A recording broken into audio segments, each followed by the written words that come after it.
बच्चों, आज दिनांक 2 दिसंबर 2023 इस माह का प्रथम शनिवार है। आज की थीम है राजस्थान को पहचानो। ये थीम जो हर महीने जो डिसाइड रहती है 5 थीम उसी के अनुसार है। पहली थीम यही है। दूसरी थीम राजस्थान में प्रचलित समस्या कन्या भ्रूण हत्या पर जागरूकता लाना, इसके बारे में जागरूक होना है। और एक नई थीम जो बिल्कुल नई है वो रखी गई है अपनी बार आदेश अनुसार श्री नवीन जैन जी सर शिक्षा सचिव के अनुसार 12 नवंबर के आदेश के अनुसार वो है लाइब्रेरी डे। पुस्तकों का महत्व को पहचानना, लाइब्रेरी का हमारे जीवन में क्या महत्व है। तो सबसे पहले राजस्थान को पहचानो में कक्षा प्रथम से 5वीं तक अंकुर और प्रवेश ग्रुप के जो बच्चे हैं उनको राजस्थान के नक्शों को पहचानना है, प्रकृति को पहचानना है। 6ठी से 12वीं तक के बच्चों को एक बड़ी समस्या समाज की कन्या भ्रूण हत्या के बारे में चिंतन करना है कि कन्या भ्रूण हत्या क्यों हो रही है, इस समस्या को जड़ से कैसे मिटाया जा सकता है। आप आने वाली नई पीढ़ी हो, आप पढ़ने वाले बच्चे हो, आप समाज में जागरूकता ला सकते हो।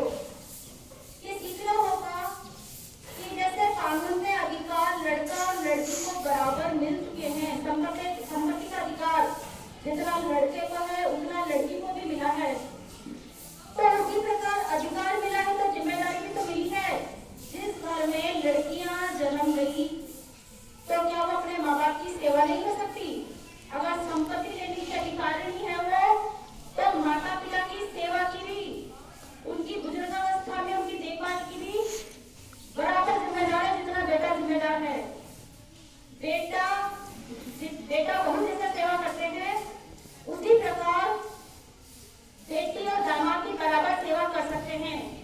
तो क्या जिस घर में बेटी पैदा हो गई तो मरना हो गया क्या? अभिशाप थोड़ी हो गया जिस घर में बेटियां जन्म गई। बेटी और बेटा दोनों समान सेवा कर सकते हैं। इसके अलावा एक दर्द जो समाज में है वो है कि बेटी बड़ी होगी, विदा करेंगे तो ढेर सारा दहेज देना पड़ेगा। शायद इस वजह से कन्या भ्रूण हत्या होती है। कुछ तो है मानसिकता समाज में कि लड़कियों को पेट में जांच करवा के जब पता लगता है कि भ्रूण कन्या है तो उसका वहीं पर उसको अबॉर्ट करा दिया जाता है। तो ये समस्या ना आए इसलिए जो लड़कियां हैं वो अपने परिवार में, समाज में, अगर आपके ध्यान में कोई ऐसा आता है, कोई कन्या भ्रूण हत्या कराने जा रहा है, जांच कराने जा रहा है, तो आप उनको एहसास कराएं कि लड़कियां बोझ नहीं है। अपने माता पिता को ये एहसास कराएं कि पिताजी आपको दहेज का डर लगता है, दहेज मत देना, जो पैसा आपको दहेज में इकट्ठा करना है वो मेरी शिक्षा पे खर्च करो।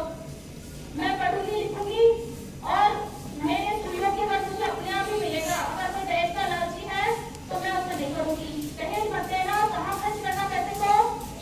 शिक्षा पर। और यही लड़का सोचे कि मुझे दहेज नहीं चाहिए क्योंकि दहेज से एक बार ही मिलता है, पढ़ी लिखी अगर सक्षम लड़की मिलेगी, बराबर सुइयों के बाद मिलेगी, तो जितना वो कमाता है उतना वो भी कमाएगी। आर्थिक युग है तो दहेज हट गया। अगर लड़कों ने भी सोच लिया, लड़कियों ने भी सोच लिया तो दहेज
पढ़ने से हमारा ज्ञान स्थायी होता है, हमारा आत्मविश्वास बढ़ता है।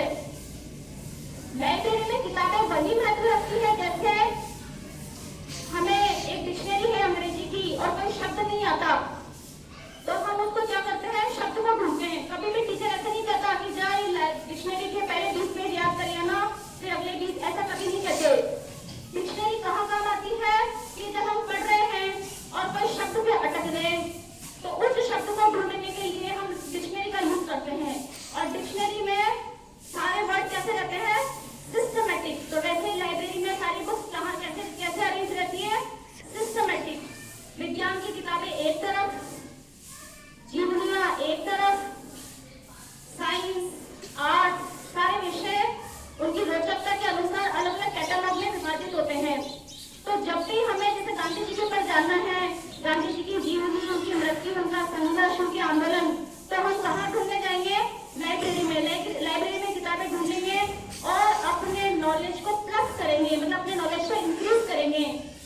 जिस भी विषय में, जैसे बायोलॉजी में आपको कुछ अलग से चाहिए, सेल टिश्यूज पे चाहिए, तो हम लाइब्रेरी में उसको ढूंढेंगे। बायोलॉजी में लाइब्रेरी में जूलॉजी की किताबें अलग कैटलॉग में होगी, बॉटनी की अलग होगी।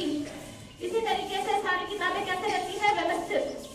तो हमें किताबें पढ़ने, कोर्स की किताबें पढ़ने के अलावा लाइब्रेरी की किताबों का जरूर फायदा उठाना चाहिए। और हमारे स्कूल की लाइब्रेरी तो बहुत अच्छी है, इसमें ढेर सारी किताबें हैं, जीवनियां हैं, छोटे बच्चों के लिए रोचक किताबें हैं जिनमें सुंदर सुंदर चित्रों के साथ प्रेरक प्रसंग है। वो कहानियां पढ़ें और आप उन कहानियों को पढ़ के अपने व्यवहार में लाएं। कहानियां सुनाने का मतलब आनंद तो है ही, पर आनंद के साथ कहीं ना कहीं प्रेरणा है जीवन की। जो बातें कहीं क्लास में पढ़ाने से रह जाए, घर में रह जाए, अनौपचारिक शिक्षा से रह जाए, वो ज्ञान हम कहाँ से प्राप्त कर सकते हैं, लाइब्रेरी से। तो आप सभी को लाइब्रेरी से किताबें पढ़ने के लिए प्रेरित होना चाहिए, अच्छी पुस्तकें पढ़ना चाहिए और इतना पढ़ो कि आप राजस्थान में, पूरे भारत में अपना नाम रोशन कर दो कि कहाँ के बच्चे इंटेलिजेंट हैं, राजस्थान के। राजस्थान एजुकेशन हब, आपको पहचाना लोग, अच्छा इंटेलिजेंट लोग कहाँ के हैं, राजस्थान के। इसीलिए श्री नवीन जैन जी ने स्टार्ट किया है, हमारे शिक्षा सचिव ने, कि कोई भी बच्चा इस बात से वंचित ना रह जाए कि ज्ञान कहाँ से प्राप्त किया जाता है। अब आप सभी लोग न्यूज़पेपर पढ़ेंगे, ऐसी मैगजीन पढ़ेंगे जिसमें राजस्थान का, भारत का, विश्व का राजनीतिक और भौतिक ज्ञान हो। कोर्स तो पूरा कर रहे हैं पर अपने आप में, अपने मस्तिष्क में और ज्ञान भी बढ़ाते जाए, ठीक है। और एक अर्धवार्षिक परीक्षा आपके नजदीक आ गई है, 11 दिसंबर से स्टार्ट है, आप सबको पता है।